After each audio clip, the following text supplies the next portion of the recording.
I am still in disbelief. It's been about 15 minutes since I finished this latest slime episode, and all I have to say is, what did I just witness with Hinata versus Rimuru? Pardon?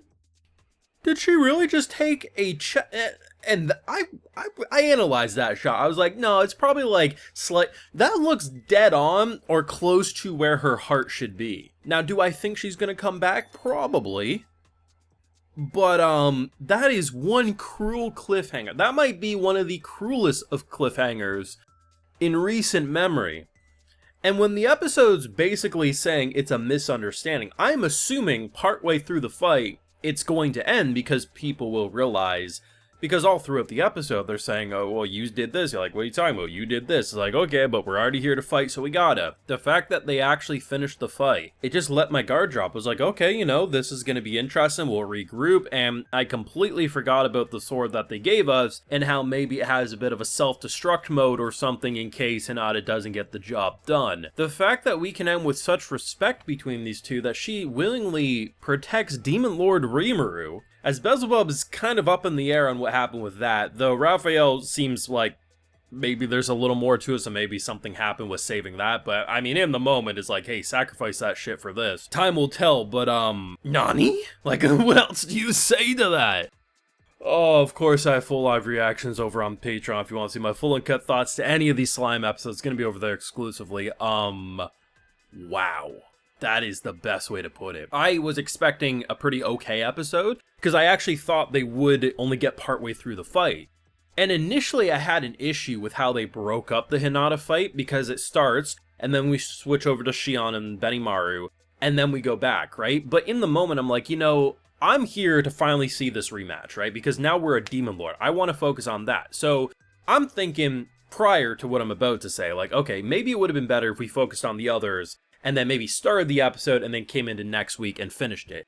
But in actuality, the structure of the fight makes a lot of sense, because what ends up happening, and I didn't realize they were building into this initially, and I immediately take back my criticism, is that as Shion pretty much reveals that, like, hey, we wanted to talk, and then the others are like, what are you talking about? And then they all realize that things started to become a misunderstanding and fights maybe are only happening because knights came in to reinforce. And as they approach the finish line, which is Rimuru and Hinata, you realize that, okay, actually the breaking up of that makes sense because they're already mid-battle, and then having them all realize that this fight didn't have to happen if these misunderstandings never did was actually really effective directing, and made me go from saying, I kind of wish they broke up the fight differently, to saying, no, actually, they did this fight complete justice. Now, the star attraction was, of course, our central to going at it, because when Rimuru fought Hinata the first time, he was a lot weaker. Now he's a Demon Lord. He's a lot more, he's a little more up to par. But the thing about Hinata is she isn't a pushover. She's incredibly talented. And Jesus, man, anyone who's following my Windbreaker reviews, you know, something I'll say is that it's very easy for action anime to kind of like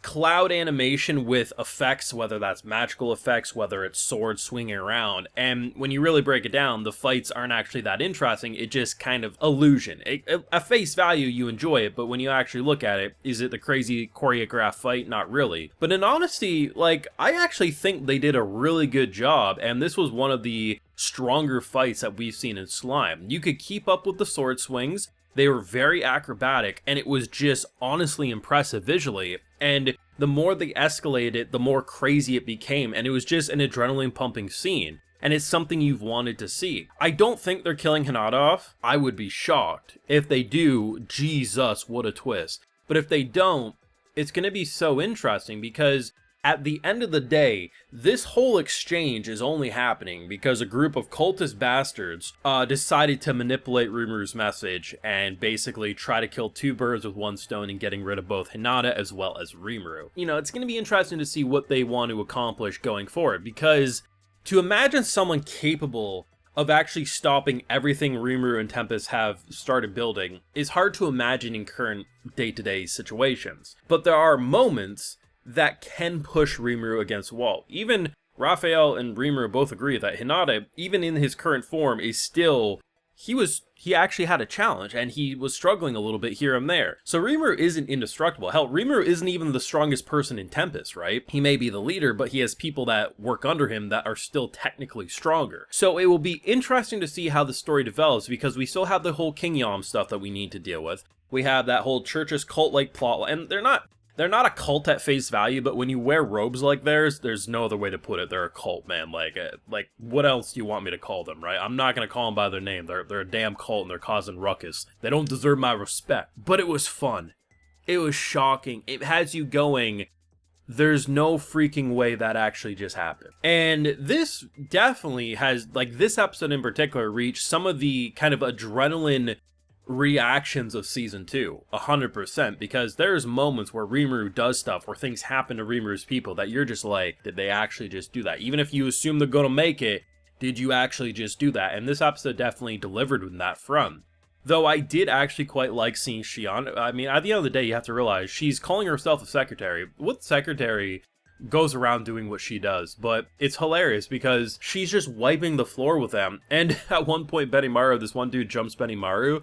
His blade's not even shaking. This dude's like struggling with 2 hands trying to like break his blade or whatever. It's like, nah, we them for sure. You guys ain't got a shot in hell. Though Hinata definitely put up a fight. I'm glad that the author, rather than going the route of just because now Rimuru's a demon lord, he's like 3 times stronger than Hinata or something. No, like she's still like, oh my god. And when she unleashed her final attack there, her final hurrah, like this would be the deciding factor. I love the idea that rather than it just being like she was almost giving up, it's like over the course of the fight, both of them are realizing things aren't lining up, that it's like there's misunderstandings, but they don't know exactly. But it just became this level of respect, and the idea that seemingly, I mean, given what we know about Rimuru, I would have to imagine either A, he now can use something similar to what she did, or will be able to in the future. Beelzebub is still up in the air because it seemed like he sacrificed it, but I imagine Raphael did something. Just given that Raphael seemed a little smug about how, like, oh, we didn't have to do that, but we did it for a reason. It'll be interesting to see, but the biggest shocker is, what the hell? How do you even save that? Like, I guess if you get there right away, because, like, you know, the whole reason we were able to do mass revival was because of a lot of things that happened in season 2. So I don't know exactly what we're gonna do for her, but I assume we'll do something. But, crazy. I actually thought this would be a 5-minute fight because it would be a misunderstanding and things would get resolved. And instead, they gave us arguably the most intense, adrenaline-pumping, exciting episode of the season to date. And honestly, I'm excited for the dialogue that's going to happen afterwards. And I think that's the biggest reason I want her to survive, is I want a proper sit down and to see what her involvement in the show would be long term after knowing everything that she'll be able to know should she survive. Now, of course, those are my feelings. Let me know what you're thinking down below, because this is one hell of a shocking episode. Leave a like if you enjoyed, subscribe if you're new around here, of course ring that bell so you can notify when I upload more, and like I mentioned, we got those full live reactions over on Patreon, and hey, while you're over there, I'll also give you a video shout out. So today we have Bird Nest, Ender Wolf, Gomison, Matter Paradoxa, Count Viscount, and we also have Ciaris. So I appreciate the support, everyone. Please take care and have a good one.